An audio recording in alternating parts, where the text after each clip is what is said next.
ओम शब्द की बड़ी महिमा है।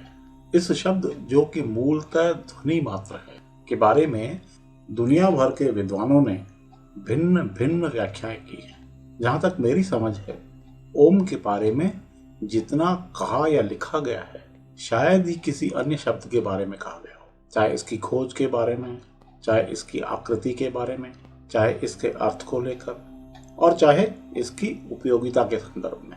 इतनी जानकारी उपलब्ध है जिस पर पूरा ग्रंथ बन सकता है। वस्तुतः ओम के बारे में जितना कुछ जाने वह अधूरा ही रहेगा। मेरी तो धारणा यह है कि ओम के बारे में अभी और खोज होना बाकी है, अभी और नए अनुभव सामने आ सकते हैं। इस सिलसिले में मुझे स्वर्गीय श्री रामसुखदास जी महाराज की बात याद आती है, जो कि उन्होंने अजमेर के सुभाष उद्यान में श्रीमद् भागवत कथा के दौरान कही थी।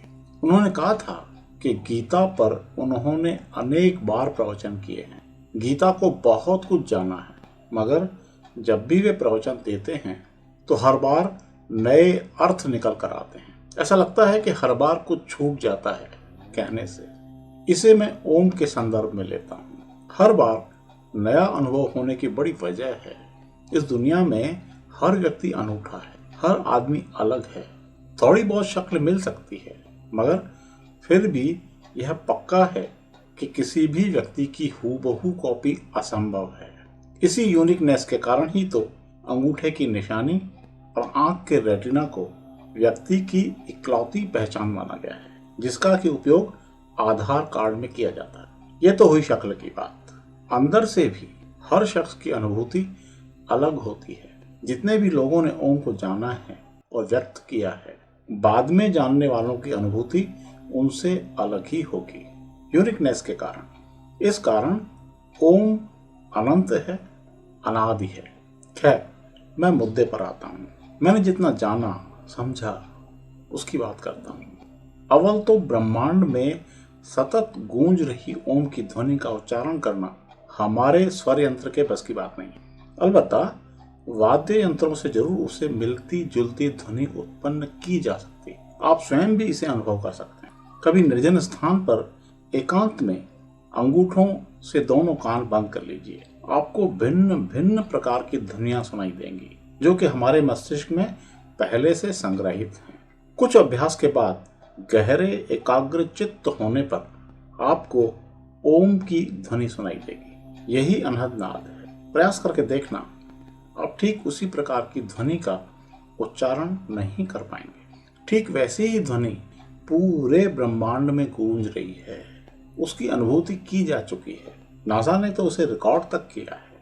वैसे तो उस ध्वनि को सुनने और उस पर सतत एकाग्रता से आप ध्यान में प्रवेश कर जाएंगे। जिनके लिए यह थोड़ा कठिन है, वे ध्यान करने के लिए स्वयं अपने स्वर यंत्र से उच्चारण करके ब्रह्मांड की ध्वनि से मेल करने की कोशिश कर सकते हैं। एक स्थिति के बाद मुंह से उच्चारण तो बंद हो जाएगा और ब्रह्मांड की ध्वनि ही सुनाई देने लगेगी। इस अवस्था में भय उत्पन्न होने की पूरी संभावना है, क्योंकि जब हम अपने में स्थित हो जाते हैं तो पूरी तरह से अकेले हो जाते हैं। यह अकेलापन भयभीत कर सकता है, क्योंकि हमारा आधार खो जाता है। हम सहारे में जीने के आदी हैं। इस कारण जैसे ही स्वच्छंदता की स्थिति आती हो तो वह डर पैदा कर सकती है।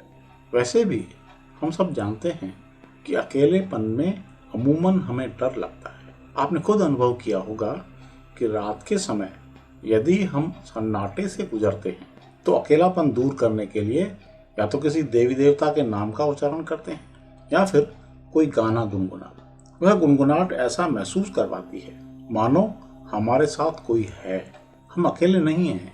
इसे समझिए, यह अकेलापन तो भौतिक मात्र है जो डर पैदा करता है। जरा सोचिए, ध्यान के दौरान का अकेलापन कितना भयभीत कर सकता है। उसमें तो खुद के खो जाने का अंदेशा लग सकता है। मैं स्वयं उस डर से गुजरा हूँ।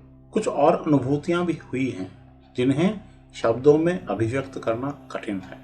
फिर मुद्दे पर आते हैं। जानकारों का मानना है कि ओम पर ध्यान केंद्रित होने के साथ ही हम भीतर से पूरी तरह से खाली हो जाते हैं। उस खाली स्थान को भरने के लिए ब्रह्मांड में विचरण कर रही नकारात्मक शक्तियां दौड़कर हमारे पास आ सकती हैं। परिणाम स्वरूप नुकसान भी हो सकता है। कल्पनातीत अनुभूतियां हो सकती हैं, विक्षिप्तता का भी खतरा हो सकता है। अमूमन नकारात्मक शक्तियों को रोकने अथवा उनसे बचने की हमारी तैयारी नहीं होती। कदाचित किसी योगी के मार्गदर्शन में ध्यान करने पर कुछ सुरक्षा हो सकती है। यही वजह है कि अनेक विद्वान सलाह देते हैं कि अकेले ओम पर ध्यान नहीं करना चाहिए। ओम के साथ किसी भी मंत्र का उच्चारण कर सकते हैं।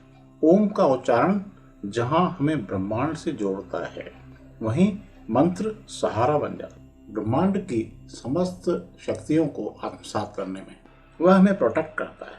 मंत्र के शुरू में ओम की ध्वनि का प्रयोजन ही यह है कि हम ब्रह्मांड से कनेक्ट हों और फिर उसकी ऊर्जा मंत्र के साथ जुड़ जाए। भिन्न भिन्न मंत्रों के भिन्न भिन्न फल होते हैं, ये तो हम सब जानते ही हैं। ये सब मेरे स्वाध्याय और अब तक के अनुभव और अध्ययन से संग्रहित जानकारी की निष्पत्ति है। संभव है आपकी अनुभूति कुछ और हो। मेरी अनुभूति में जब भी इजाफा होगा आपसे फिर साझा करूंगा।